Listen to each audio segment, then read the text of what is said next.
ஒரு முயலுக்கு உணவு கொண்டு வரும் பொழுது ஒரு கைப்பிடி கொண்டு வருவார். ஆனா யானைக்கு கொண்டு போகும் பொழுது தோத்திரம் தலை நிறைய கொண்டு போவார். அப்ப என்ன செய்துச்சு?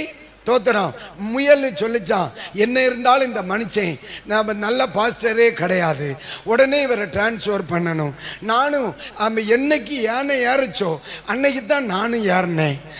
எந்த காட்டில் இருந்து இந்த யானை வந்துச்சோ அதே ஏரியாவில் இருந்தான் நானும் வந்தேன். படுபாவி, அவனுக்கு எனக்கு மட்டும் ஒரு கையில் பிடிச்சு கொண்டு வரான் கீரையை, ஆனால் அவருக்கு மட்டும் சொமட்ட அளவுக்கு கொண்டு வரான். அப்போ இவன் பச்சை பாதம் பார்க்குறான் இல்லை அப்படின்னு ஒரு நாள் தோத்திரம் எலிகிட்ட போய் தோத்திரம் முயல் வருத்தப்பட்டுச்சான்.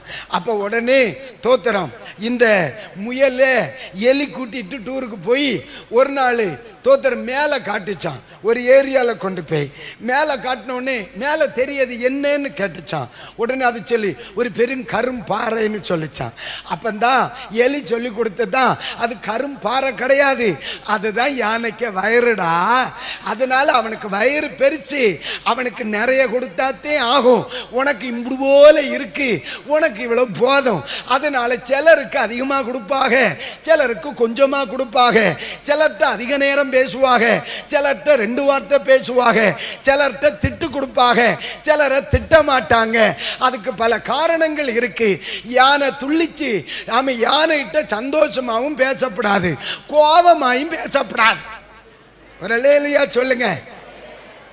பைபிள்ல ஒரு வசனம் இருக்கு, ஒருவன் சந்தோஷமா இருந்தால் சங்கீதம் பாடும்போது நமக்கு என்ன வரும்?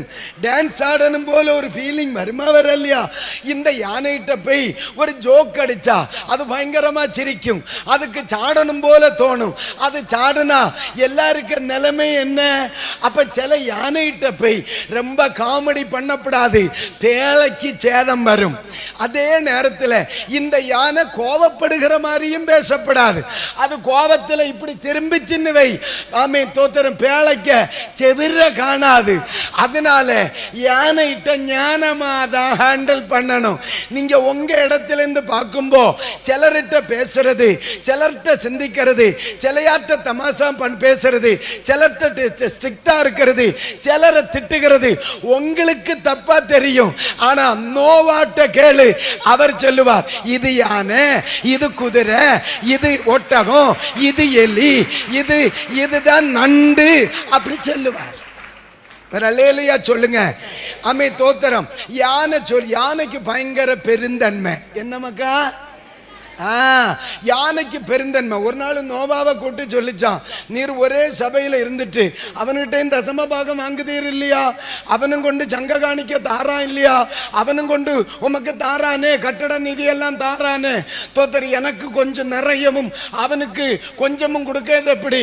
நீர் நாளையில இருந்து எனக்கு தாரது போல ஆகாரம் கொடுக்கணும்னு சொன்னா தோத்திரம். உடனே நோவா கொண்டு போனார், யானைக்கு கொடுக்கிறது போல கொண்டு போய் தோத்திரம் முயலை கூப்பிட்டு தோத்திரம் வாலையை கொண்டு போட்ட உடனே முயலை காணல.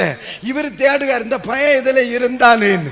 கடைசியில போட்ட ஓலைக்கு அடியில பார்த்து சிக்கிட்டு அப்பந்தான் யானைக்கு மனசிலாச்சு, எனக்கு மட்டையும் ஓலையும் அவனுக்கு கீரையும் தான் சரியாகும்.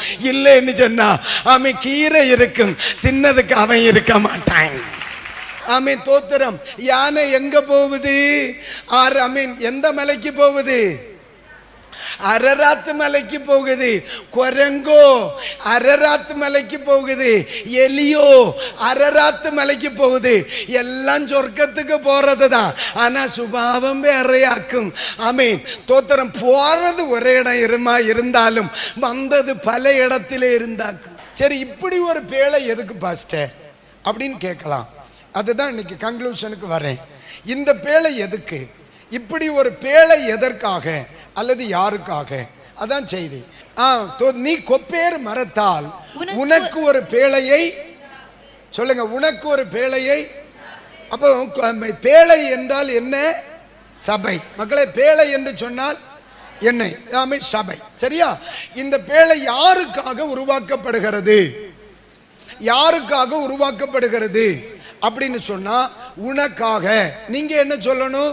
எனக்காக. இந்த கூட்டமாவு தேசத்துல ஆண்டவர் இந்த சபையை வைத்திருக்கிறது யாருக்காக? எனக்காக. இந்த தரிசனம் தந்தது யாருக்காக? எனக்காக. எல்லாரும் சொல்லுங்க, யாருக்காக? உங்க நன்மைக்கு தான் இந்த சபை. அப்ப இந்த சபைகள் யாருக்காக கட்டப்படுகிறது? தேசத்தின் ஜனங்களுக்காக.